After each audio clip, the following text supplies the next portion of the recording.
আসসালামু আলাইকুম viewers, welcome to momos kitchen. আমার আজকের রেসিপিতে থাকছে মাছের মাথা আর মুগ ডাল দিয়ে মুড়ি ঘন্ট তৈরি। মাছের মাথা দিয়ে মুড়ি ঘন্ট গ্রাম বাংলার অতি পরিচিত এবং লোভনীয় একটি আইটেম। এটা গরম গরম ভাত, রুটি, পরোটা, এমনকি পোলাওর সাথেও খেতে পারেন। চলুন তাহলে মূল ভিডিওতে চলে যাই। আজকে রেসিপির জন্য প্রথমে নিয়ে নিলাম 1 কাপ পরিমাণ মুগ ডাল। ডালগুলোকে আমি আগে থেকেই ভেজে রেখেছিলাম। এখন আমি পানিতে খুব ভালোভাবে ধুয়ে নিচ্ছি। ডালগুলো ধুয়ে নেওয়া হয়ে গেছে। এখন আমি ফুটন্ত গরম পানি দিয়ে 20 মিনিট সময়ের জন্য ডালগুলোকে ভিজিয়ে রেখে দিচ্ছি। আর এখানে একটি কাতল মাছের মাথা নিয়েছি, আর মাথাটাকে আমি ছোট ছোট টুকরো করে কেটে নিয়েছি, আর সাথে একটি লেজ নিয়েছি। মাছগুলো ভেজে রান্না করব, তাই এর মধ্যে দিয়ে দিলাম স্বাদ মতো লবণ, 1/2 চা চামচ পরিমাণ হলুদের গুঁড়ো, আর দিয়ে দিলাম 1/2 চা চামচ পরিমাণ মরিচের গুঁড়ো। এখন আমি মাছের সাথে মশলাগুলো খুব ভালোভাবে মিশিয়ে নিচ্ছি। মশলাটা মেশানো হয়ে গেছে। এ পর্যায়ে চলে আসলাম চুলায় একটি প্যান বসিয়ে এর মধ্যে আমি মাছ ভাজার জন্য কিছুটা তেল গরম করে নিয়েছি, আর মাছের মাথাটাকেও এর মধ্যে দিয়ে দিলাম। মাছের মাথার এক পাশটা ভাজা হয়ে গেছে। এখন আমি মাথার অংশগুলোকে উল্টিয়ে দিচ্ছি। মাছগুলো ভেজে নেওয়া হয়ে গেছে। এখন আমি তুলে নিচ্ছি। মাছ ভেজে নেওয়ার পর এখানে যথেষ্ট পরিমাণ তেল রয়ে গেছে, আর এই তেলের মধ্যে আমি দিয়ে দিলাম 2টো পেঁয়াজ কুচি আর 4-5টি কাঁচামরিচের ফালি। দিয়ে দিলাম একটি তেজপাতাকে টুকরো করে, আর পেঁয়াজগুলো কিছুটা নরম করে ভেজে নিলাম। পেঁয়াজগুলো নরম করে ভেজে নেওয়া হয়ে গেলে দিয়ে দিলাম স্বাদ মতো লবণ, দিয়ে দিলাম 1 চা চামচ পরিমাণ আদা পেস্ট, আর দিয়ে দিলাম 1 চা চামচ পরিমাণ রসুন পেস্ট। আর এই মশলাগুলোকেও কিছুক্ষণ সময়ের জন্য ভেজে নিলাম। এখন অ্যাড করছি গুঁড়া মশলা। এর মধ্যে দিয়ে দিলাম হলুদের গুঁড়া 1 চা চামচ পরিমাণ, মরিচের গুঁড়া 1 চা চামচ, ধনিয়ার গুঁড়া 1 চা চামচ, আর জিরার গুঁড়া দিয়ে দিলাম 1 চা চামচ পরিমাণ।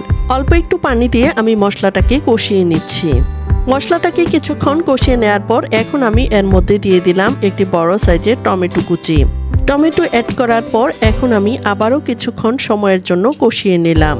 এখন আমি আগে থেকে ভেজে রাখা মাছগুলো এর মধ্যে দিয়ে দিচ্ছি, আর মাছগুলো দিয়ে সামান্য একটু পানিও দিয়ে দিলাম। মাছগুলো দিয়ে আমি মশলার সাথে কিছুক্ষণ সময়ের জন্য কষিয়ে নিচ্ছি।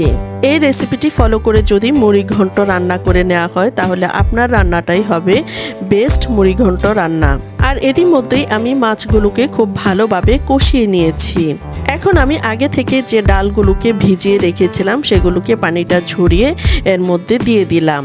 ডালগুলো দিয়ে আবারও কিছুক্ষণ সময়ের জন্য কষিয়ে নিলাম। সাধারণ খাবারটাকে আমরা যদি একটু যত্ন করে রান্না করি, তাহলে সেই খাবারটাও হয়ে যায় অসাধারণ। ডালগুলো দিয়ে আবারও কিছুক্ষণ কষিয়ে নেওয়া হয়ে গেছে। এখন আমি এর মধ্যে দিয়ে দিচ্ছি ঝোলের পানি। তবে পানির পরিমাণটা একটু বেশি করেই দিতে হবে, তা না হলে কিন্তু ডালটা রান্নার পরে একদম শুকিয়ে যাবে। চুলার আঁচ লো আর মিডিয়ামের মাঝামাঝি করে ডালটা সিদ্ধ হওয়া পর্যন্ত রান্না করে নিচ্ছি। ডালটা অনেকটাই সিদ্ধ হয়ে গেছে। এ পর্যায়ে আমি এর মধ্যে দিয়ে দিচ্ছি 1 চা চামচ পরিমাণ ভাজা জিরার গুঁড়া, আর দিয়ে দিচ্ছি 4-5টি কাঁচামরিচ। ডালটাকে আরও বেশি সুস্বাদু করার জন্য এর মধ্যে দিয়ে দিচ্ছি পেঁয়াজের ফোড়ন। এ পর্যায়ে চুলায় একটি প্যানের মধ্যে আমি দিয়ে দিলাম সামান্য একটু তেল, আর দিয়ে দিলাম একটি পেঁয়াজ কুচি, 2টো শুকনো মরিচ। এগুলো যখন বাদামি রঙের করে ভাজা হয়ে গেছে, এখন আমি পেঁয়াজের ফোড়নটাকে ডালের মধ্যে দিয়ে দিচ্ছি। রান্নার একেবারেই শেষ পর্যায়ে চলে এসেছি। এখন আমি এর মধ্যে দিয়ে দিচ্ছি কিছুটা ধনিয়া পাতা কুচি। ধনিয়া পাতা অ্যাড করার কারণে খাবারের মধ্যে সুন্দর একটি স্মেল চলে আসে, আর খাবারটা খেতেও কিন্তু অনেক বেশি লোভনীয় হয়। রান্নাটা অলমোস্ট কমপ্লিট। এখন আমি চুলার জাল বন্ধ করে দিলাম। ডালগুলো একদম গলে যায়নি, আবার খুব সুন্দরভাবে সিদ্ধ হয়েছে, আর এটা দেখেই বোঝা যাচ্ছে কতটা লোভনীয় হয়েছে। এখন আমি পরিবেশন করে দেখাচ্ছি। আশা করছি আমার আজকের এই ভিডিওটি আপনাদের অনেক বেশি ভালো লেগেছে। ভিডিওটি ভালো লাগলে চ্যানেলটি সাবস্ক্রাইব করে পাশে থাকবেন। আবারও দেখা হবে নতুন কোনো ভিডিওতে। সে পর্যন্ত সবাই ভালো থাকুন, সুস্থ থাকুন। আজ এ পর্যন্তই। আল্লাহ হাফেজ।